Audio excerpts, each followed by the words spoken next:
Hi, my name's Jen and I'm the head instructor here at Mainstream. I'm going to take a few minutes to go over some of the adaptive equipment that you might see in the lessons. So the first thing that I'm going to show you are our rainbow reins, and probably the most popular piece of equipment that you'll see.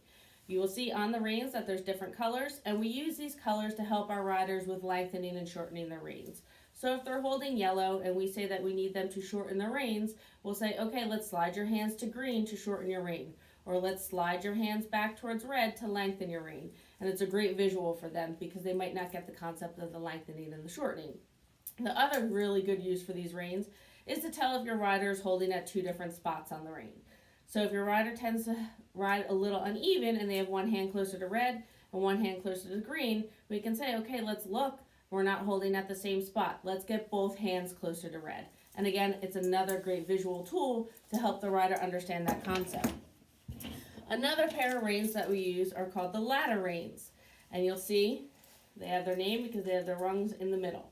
And you'll also see that we have different colors for the lengthening and shortening as well. We use these reins for our riders that might only have use of one arm or one hand, and this allows them to neck rein the horse with still giving them the flexibility of lengthening and shortening their reins. The next pair of reins I'm going to go ahead and show you would be the loop reins. And these are a traditional pair of rubber reins that just have these loops built in. And basically for the riders that might not be able to put their hand around the rein and close their hand around it, they can put their hand through the loop, and it gives them the same control and ability to steer and stop their horses as those other reins do.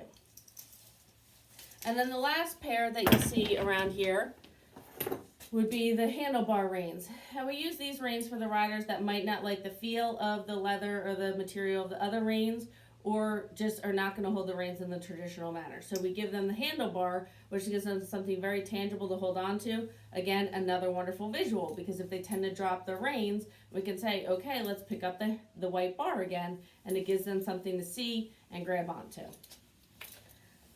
Another piece of equipment that we use are toe stoppers.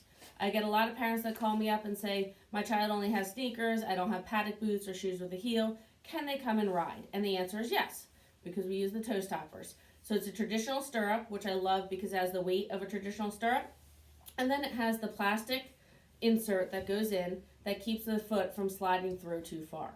It also works really well for riders that do use paddock boots.